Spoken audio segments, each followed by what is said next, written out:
Good morning, everybody. Prepper Nurse 1 here. Today is Friday. I believe it's the 6th of December. Excuse me.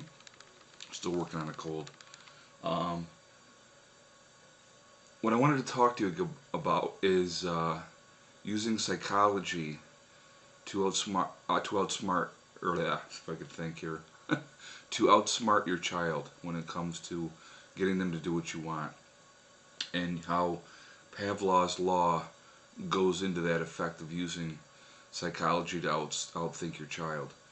Pavlov's law, for those of you that don't know, it was a scientist that used bells with dogs and to get them to do what he wanted. And what he wanted to do was, when he would feed the dogs, he would ring this bell. Excuse me.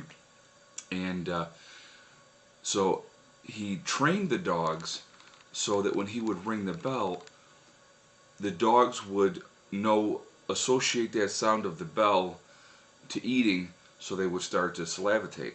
Okay? So it got to a point where all he would have to do was ring the bell and the dog would start to drool. And so basically he got the dog to think when he hears that bell, he's going to get food, so he starts to drool. Now the same process can be used with children, and I'm going to give you an example of what I did with my stepson, who's now 18, he'll be 19 in January, and he's in college. When he was about 5 years old, we were having a real issue with him in eating his dinner on time with everybody else. So we would have dinner and we would sit down for dinner, and we would probably eat at 6 o'clock, okay? And Josh would just take forever. We would all be done eating, the dishes would all be washed and put away, and Josh would still be sitting at the table 20 minutes, a half an hour, 40 minutes after everybody else was done, still dragging his butt, not eating his dinner. And it was driving me crazy. I mean, it would make me so mad. And I had to think about it. I says, okay, what am I going to use? What tool am I going to use to get this kid to comply to eat his dinner? And then it just kind of came to me. I came up with a 10-minute rule. And what the 10-minute rule was, that after everybody else was done with their dinner, basically at that point, meaning me and my ex-wife, because the babies were, they were real little at that point, so they didn't count, that he would have 10 minutes more to finish his meal. If he was not done with inside that 10 minutes, then he would have to go to bed. And if bedtime was 8 o'clock, for him at 5 o'clock, bedtime was 8 o'clock, to go to bed at 6:30 was like awful. I mean, it was like, oh my God, okay.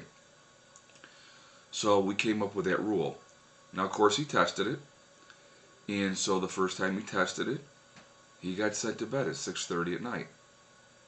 And so then after that, and here's the key with this, okay? You have to follow through on your threat. Whatever you're threatening to take away or punishment, you have to follow through on that threat. So after that, he became a clock watcher. And so everybody would be done, and then he would say to me, Ed, how much more time do I have left? And I would look at the clock and I would, tell him, you got 5 more minutes. And there was days that he would run 11 minutes or 12 minutes, and I let it go and just let him think that he was in that 10 minutes. But it was amazing how before you know it, he was finishing his dinner with us.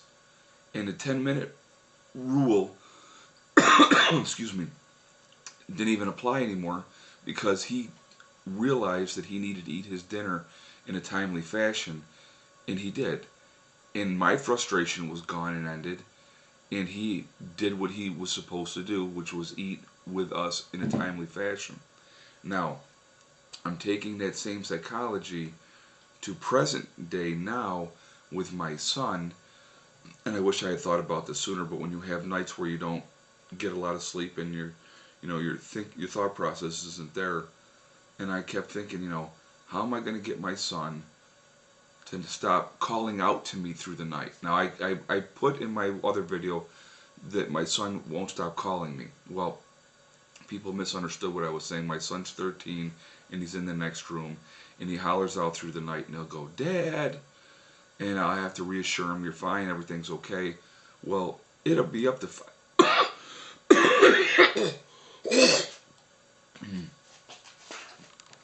excuse me, I apologize. Still working on his sickness. And I have to reassure him, "You're okay, you're okay, you're okay." So I've been thinking about how am I going to get him to stop calling me all the time. Because getting angry and yelling at him is not going to obviously work. And talking to him politely about it and saying, "Please stop doing it," that's not working. So an example would be last night, it was 5 times he called me through the night.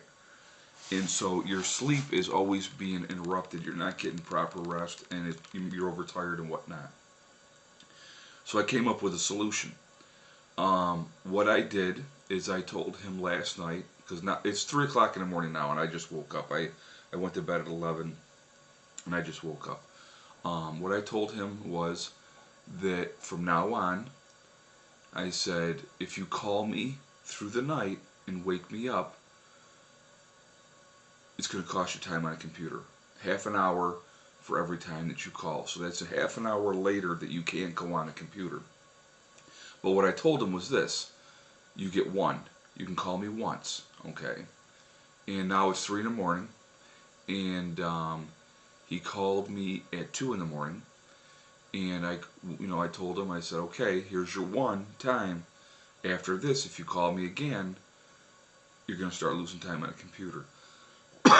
Now, will he test this? Yes, he will. Guaranteed he will. And guess what? I will follow through on my threat, and he will get time off the computer. Now, it's going to take time to get him to do what I want, and eventually he will stop calling me through the night at all, and he will get a good night's sleep, and I will get a good night's sleep, and everybody will be much happier. It's using psychology to basically manipulate your children to do what you want them to do, but finding the way to do it in a way that's not harmful, that's going to get you to your goal, is the best way to do it. So while I was thinking about this, and it was on my mind, I wanted to come down and put this on video. So again, Pavlov's law, getting the dogs to drool at the sound of a bell because they associated it with eating. You can use the same principles with your children, but again, the key is following through on your threat. And I'm telling you what, it works. I know this is going to work with Eddie, and it worked with Josh, and we all came to a happy conclusion, with the Josh situation, where I was not frustrated and angry. He was not stressed of, "Oh my God, he's always yelling at me at dinner time," and that's not good. You can't have that. So we came up with a solution, and it worked, and it took time, but guess what? The final outcome was the kid ate a normal meal with everybody else.